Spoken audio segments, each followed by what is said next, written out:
Une bataille, ça demande de la discipline et de la coordination. On pense que vous n'êtes pas encore mûr. Pour la coordination, je veux bien, d'autant que je ne me pose ce que ça veut dire. Par contre, aujourd'hui, il y a du changement. Tous les enfoirés d'en face, on se les prend à deux si vous voulez. Aujourd'hui, c'est spécial. Ouais, vous êtes devenus suicidaires en plus d'être cons. Et salut à tous, on se retrouve pour un nouvel épisode de Warhammer Made by Amateur. Pour ce week-end, je vous propose une petite bâche toute simple que j'ai fait avec Lucas qui est revenu juste pour une soirée. Il a désiré reprendre le commandement, enfin prendre le commandement de mes guerriers du chaos et m'a même demandé de mettre en face les comtes vampires. Donc pour une partie à 1500 points, on a fait une bataille classique. Les guerriers du chaos étaient déjà joués par Lucas pendant la V7 et un petit peu de V8. Il a voulu les sortir vu qu'il apprécie beaucoup les unités que j'ai sorties. Donc pour sa liste d'armées en guerrier du chaos à 1500, il a pris en général un sorcier de Tzeentch niveau 1 tout nu et un héros de Tzeentch grande bannière avec l'armure à 2+ grâce au bouclier enchanté et la couronne de ténacité.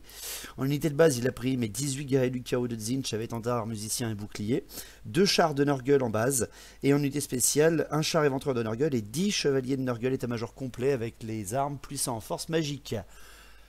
Pas beaucoup de troupes, mais putain des bourrins quoi. De mon côté, j'ai essayé de faire un truc comme j'ai pu.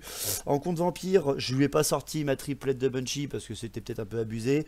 J'ai mis un vampire monté niveau 1 avec frappe toujours en premier et l'armure à 1+. J'ai mis en général un nécromancien niveau 2 en soutien et une Banshee.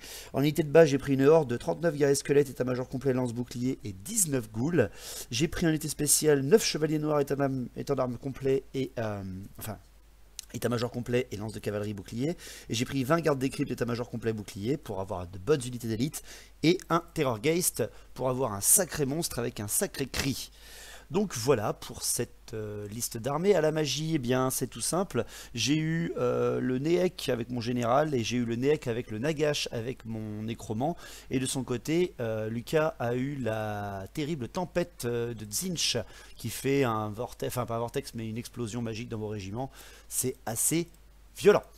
Pour les déploiements, on a fait un déploiement classique, donc il a déployé ses guerriers du chaos en 3 parties, ses chevaliers de Nurgle sur son flanc gauche, ses guerriers du chaos général, grande bannière et char éventreur au centre, et 2 chars de Nurgle sur sa droite, tandis que moi j'ai mis mes unités d'élite garde des cryptes sur ma droite avec mon nécromant et mes ghouls, pour occuper au moins les chevaliers. J'ai mis au centre ma horde pour contenir ce que je pensais allait être ses chevaliers, mais en fait il m'a mis ses guerriers du chaos devant. J'ai mis mon Terrorgeist sur la gauche pour one-shotter les chars avec ses cris, et j'ai mis mes cavaliers au centre pour pouvoir faire surtout un envol de 20 avec mon Terrorgeist. Donc on est parti, le premier tour a été pour les guerriers du chaos, et on est donc parti pour cette bataille à 1500 points, guerriers du chaos contre comte vampire. Alors pour son premier tour, Lucas fait une avancée de ses chars un petit peu coordonnée, hein. Il avance pas trop vite. Il fait avancer surtout ses chevaliers hors de portée d'une envolée à 20 pas et d'un cri à 8 pas de mon Terrorgeist. Et il fait avancer ses guerriers du chaos et son char éventreur à 4 pas en ligne. Pour sa magie, il fait 3 et 2, donc pas mal du tout. Il tente la tempête de feu sur mes gardes des cryptes qui est tout à loin, parce qu'il peut balancer à 30 pas. Et il l'a fait d'ailleurs au maximum. Il la passe et moi derrière je loupe ma dissipation alors que j'ai un niveau de plus, ça me fait bien chier. Il dévie de 9, par contre après, ça le fait dévier sur mes ghouls. Donc ça c'est con avec le grand gabarit, et c'est un grand gabarit qui fait à force 1 des 6. Il jette son dé bien sûr, il me fait un 6. Donc c'est assez dégueulasse. Il me touche 16 ghouls et il m'en tue 13, l'horreur absolue.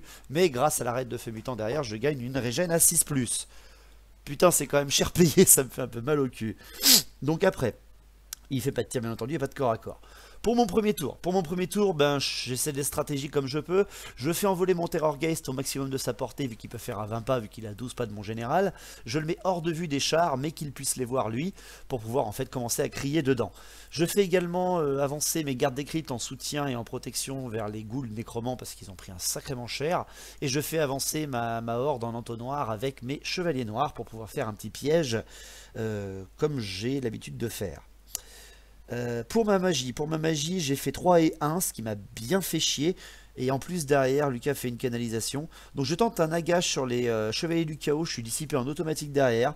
Bon après il me reste 2 dés, je tente un Neek à 6+ sur mes ghouls. Et je fais 5. Ça me fait bien chier. Un 5 avec mes deux niveaux de mage. Hein. C'est dégueulasse. Donc je fais un tout petit jet et rien ne se passe. C'est vraiment con. Par contre, pour le cri de mon Terrorgeist sur le char de Nurgle qui est le plus à sa gauche, le plus près, je fais 10, double 5, 10 plus 6 avec le nombre de PV qu'il a, et j'oblitère un char de Nurgle avec un superbe cri de mon Terrorgeist. Papy Nurgle ne protège pas de la mort, ça c'est sûr. Donc pour le deuxième tour des guerriers du chaos, ben, Lucas lâche les chiens, il envoie ses chevaliers de Nurgle sur mes gardes des cryptes. Bah, je peux rien faire, hein. Je peux que recevoir la charge, je les ai mis là pour ça en même temps, ils ont le coup fatal, ça peut être toujours intéressant. Mais ce que je m'attendais pas, c'est qu'il envoie une double charge de ses chars dans ma horde. Ils sont loin quand même, hein, mais il me fait une perfecte triple charge, magnifique. Les chevaliers et les deux chars arrivent au contact. Bon, en plus c'est des Nurgles, ce qui fait que je vais le toucher que sur des 6. Ça va être dégueulasse, ça va être dégueulasse. Pour ce qui est de ses mouvements, bah, il tourne un tout petit peu ses guerriers du chaos pour voir mon Terrorgeist. Même si sa magie ne m'inquiète pas trop, mais surtout il protège quand même ses guerriers du chaos de leur flanc avec la statue qui bloque en fait l'avancée de mes chevaliers. À la magie il fait double 2, donc il retente une tempête de feu sur les chevaliers qu'il aperçoit à peine. Il l'a réussi, je loupe ma dissipation, mais elle dévie de 9. Donc heureusement que je loupe mes dissipes, enfin heureusement qu'il dévie trop, parce que putain mes dissipes comme mon niveau 2 il me sert strictement à rien, ça m'énerve. Pour les tirs, il ne peut rien faire, donc directement les corps à corps. Ben, les corps à corps, c'est absolument terrible, franchement. Les chars de Nurgle, chars éventreurs plus chars du chaos de Nurgle, dans une horde. Le char de Nurgle lui-même fait 6 touches et le Nurgle fait 7 touches. Il fait presque le maximum.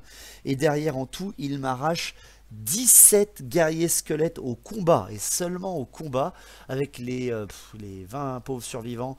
J'essaie de frapper bien sûr avec l'énorme endurance et l'armure des chars, et surtout le 6+ pour toucher, impossible à faire. Je loupe tout et je perds 15 guerriers squelettes à l'instabilité derrière, ce qui fait que il m'en oblitère 32 hein, à ce combat là, dans une horreur absolue. C'est waouh, putain, ils sont deux les mecs, hein. Ils sont que deux, j'ai les bonus fixes et tout, et ils m'oblitèrent 32 guerriers squelettes. C'est absolument monstrueux. Les chevaliers du chaos derrière, les chevaliers du chaos, bah, ça reste des chevaliers du chaos de Nurgle, hein, toujours. Je fais 2 coups fatals sur les chevaliers de Nurgle quand même, qui en tuent 2. Par contre derrière après, il m'arrache 10 gardes des cryptes. Avec l'instabilité là par contre je compte, putain, wow, ça fait très très mal, mais au moins ma horde a tenu, elle est là, et je vais pouvoir faire manger mes unités sur ces horribles chars qui sont maintenant dans mon entonnoir. Pour mon tour 2, eh ben, je fais une charge de flanc de mon Terrorgeist sur le char de Nurgle, et je fais une charge de flanc sur le char éventreur avec mes chevaliers noirs pour pouvoir faire très mal à l'impact. À ma magie je fais 3 et 2. Donc je tente un agage sur les guerriers du chaos. Lucas me le laisse passer. Je tue seulement 2 guerriers du chaos parce que franchement l'invulnérable de 6 en sauve un derrière. Ça me fait bien chier. Et derrière je tente mon EEC, mais bien sûr il me le dissipe hein, sans vraiment de problème. Pour mes mouvements, j'ai pas dit, mais j'avais aussi avancé mes ghouls hors de vue des chevaliers au cas où ils passent à travers mes gardes d'éclipse, ce qui était fortement probable. Et avec le recul, maintenant, je me dis que j'aurais peut-être dû les mettre dans la tour. Mais bon. Pour les tirs, mon Terrorgeist crie sur le char qui est à son contact, et je fais un superbe double 1. Ça me saoule. Et la Banshee crie sur le char éventreur et lui enlève 1 PV. Ouais, voilà, bah, c'est pas génial. C'est pas génial. Donc pour les corps à corps, bah, les corps à corps c'est absolument, comment dire, c'est absolument terrible encore une fois. La puissance des guerriers du chaos, je me fais rabitiboiser. Je suis très étonné de la violence là du combat. Les chevaliers de Nurgle m'explosent, mes pauvres gardes d'écrits, ils m'ont tué 9 sur 10 et le dernier n'arrive pas à faire quoi que ce soit. Donc ils m'oblitèrent à l'instabilité et se reforment pour voir le dos de mes ghouls, et c'est là que je fais putain, j'ai fait l'abruti. C'est absolument terrible. Derrière, le Terrorgeist contre les chars, contre les guerriers du chaos, contre les guerriers squelettes, qui affrontent aussi un char. C'est terrible, j'enlève 1 PV à chaque char, c'est quand même pas mal, mais putain, je fais rien, je ne touche rien, putain. Un seul PV sur chaque char, avec 7 chevaliers lourds, et avec un vampire dedans, je précise, mais j'ai pas mis la lance de cavalerie à mon vampire. J'ai fait le débile. Donc putain, c'est terrible. Je touche quasiment rien, et en plus derrière les blessures et les touchés ne font pas grand chose, et derrière en plus bien sûr il m'arrache 7 guerriers squelettes avec le nombre d'attaques de guerriers du chaos et de l'éventreur, ce qui fait que ben, je perds le combat. Mes guerriers squelettes meurent à l'instabilité, je perds 2 PV sur mon Terrorgeist et 2 chevaliers s'effondrent avant que les chars ne se reforment, l'un en face de l'autre, l'un en face de chaque ennemi, pour me mettre une pression terrible. Terrible. C'est impressionnant ce combat. Je me suis fait avoir par la résistance des Nurgle, quoi. C'est impressionnant. J'ai les chevaliers là-bas, je sais pas comment les arrêter, j'ai aucune idée. Et j'ai tous ces putains de chars, là, ils sont que 2 les mecs, et pourtant ils m'ont one-shoté, ma horde, quoi. Et ils me bloquent en plus mes unités lourdes. C'est terrible, je suis pile poil en face pour prendre une terrible charge de flanc. Ça va être dégueulasse. Donc pour le tour 3 des guerriers du chaos, la charge des guerriers du chaos dans mon flanc, hein, bien sûr, dans le flanc de mes chevaliers pour arracher mon général, bien évidemment. Bien sûr que je ne peux rien faire. Et la charge des chevaliers de Nurgle dans mon nécromant avec les ghouls, que j'ai fait le con et qui va me les oblitérer sans ménagement. Pas de magie vu qu'il est au corps à corps, pas de tir non plus. Donc les corps à corps... il a voulu commencer d'abord par les chevaliers contre les ghouls. Bien sûr que mon nécromant et mes ghouls sont oblitérés par les chevaliers qui... Alors, il me reste 1 PV, ce qui fait que je meurs à l'instabilité, ce qui fait qu'ils ne partent pas en charge irrésistible. Et encore heureux. Pour ce qui est du Terrorgeist qui affronte le char, il m'enlève 1 PV avec sa putain de force de hallebarde de 5, mais derrière après j'enlève 2 PV au char, ce qui fait qu'il s'enfuit, il fait un test à 7, il fait 9 au premier jet, il est à côté de sa grande bannière, il relance et il fait 8, je suis hyper content, ce qui fait qu'il s'enfuit et que je le rattrape avec mon Terrorgeist avant de rentrer en contact avec le char éventreur qui affronte les chevaliers lourds qui sont pris de flanc par les guerriers du chaos. Et là c'est le terrible combat, Terrorgeist, char éventreur contre tout ça, c'est une horreur absolue. L'avantage c'est que mon vampire enlève 2 PV au char éventreur et que le Terrorgeist il enlève son dernier PV, ce qui fait que le Terrorgeist est libéré du corps à corps au moment où les guerriers du chaos arrachent tous les chevaliers noirs. Il m'en arrache 4 je crois de mémoire avant de me faire poter mon général à l'instabilité. C'est absolument dégueulasse franchement. Donc mort de mon général, c'est absolument immonde. Au tour 3 s'il vous plaît, au tour 3. Donc c'est la reformation de mon Terrorgeist face au guerrier du chaos. Mais bon, ça va être la fin, hein. Il reste 3 PV à mon Terrorgeist. J'ai un commandement de 4. C'est absolument dégueulasse. Mort de mon général à ce tour là, il reste plus que mon Terrorgeist. Je teste à la mort de mon général et je fais un petit 5. Non, je fais un petit 6, pardon. Ce qui fait qu'il reste 1 PV à mon Terrorgeist. Donc voilà pour la fin du tour... la fin de son tour 3. À mon tour 3, c'est tout simple, hein. J'ai un test d'instabilité à faire avec un commandement de 4. Je prends 2 dés et je fais le double 1. Je refais un double 1 encore avec le Terrorgeist. Je l'ai fait tout à l'heure à son cri, maintenant je le fais à son commandement. Ce qui fait que mon Terrorgeist est en pleine forme.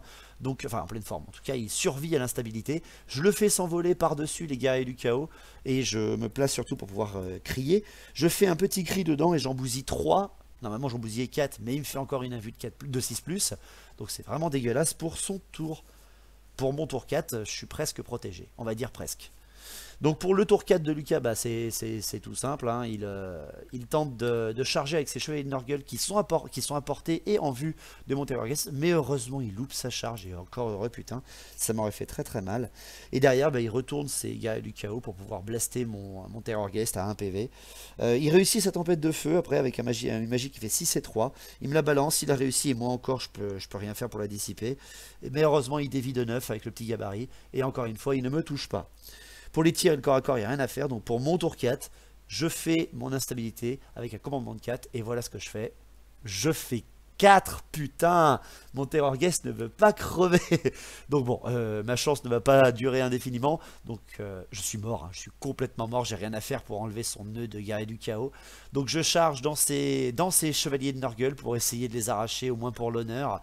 Je charge dedans, je réussis ma charge et ils réussissent leur test de peur derrière.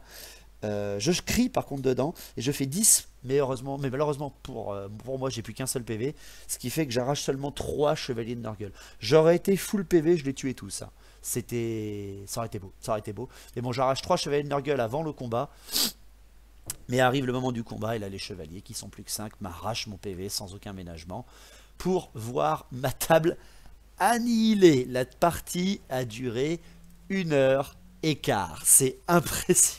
Non putain, c'était dégueulasse. Donc je me suis fait oblitérer la gueule avec une des armées que je considère comme la plus puissante, les contes vampires. Elle est dans mon top 3, hein. Les guerriers du chaos, ça faisait longtemps que je les avais pas vus être aussi énervés. Lucas était ravi, vraiment ravi. Faut dire que j'ai fait des jets de merde. Je m'attendais pas à ce que je me fasse refouler mes chevaliers et mon Terrorgeist en ayant bloqué ces deux chars avec une horde. Franchement, je m'attendais pas à ça. Je pensais rouler sur ces chars et après je pouvais m'occuper de tout ce qu'il y avait derrière. Waouh! Vraiment waouh, je suis très surpris par le combat. Une partie d'une heure, 1 h 15 ou un truc comme ça. Une partie, désolé, qui sera courte hein, en vidéo. Mais bon, c'est pour votre malin plaisir, j'en suis sûr. Ça faisait longtemps que j'avais pas pris une aussi grosse déculottée sur ma chaîne. Ça fait plaisir. Donc, l'unité du match pour moi, ça reste quand même le Terrorgeist hein, qui a été la bonne surprise pour moi. Avec son refus de crever par l'instabilité. Et quand même un char arraché, deux chars arrachés. Et la moitié des chevaliers de Nurgle presque pour lui, donc pas mal. Et derrière, bien sûr, franchement, les chevaliers de Nurgle pour Lucas, comme il me l'a dit. Franchement, les mecs, ils sont passés à travers mes gardes des cryptes comme si c'était du carton-pâte. Et derrière, ils ont réussi à résister à un cri et à une charge d'un Terrorgeist. Donc vous aviez raison, hein, je le revendique. Vous aviez raison, les guerriers du chaos de Nurgle, les chevaliers de Nurgle sont vraiment très puissants. Donc voilà, désolé, c'est une toute petite vidéo, mais bon voilà, hein, c'est comme ça. Et vous n'allez pas me dire là que c'est la magie qui est violente ou quoi que ce soit, je suis désolé. La magie n'a eu un seul bon truc, c'est pour les guerriers du chaos, et les contes vampires n'ont fait que dalle. Donc vraiment, c'est les dés, c'est Warhammer Battle, c'est ce qu'on aime. Donc je vous remercie à tous, on se retrouve la semaine prochaine pour la suite du JDR et une nouvelle partie. Et écoutez, longue vie à Battle, au vrai Battle, et on se revoit bientôt. Allez, ciao.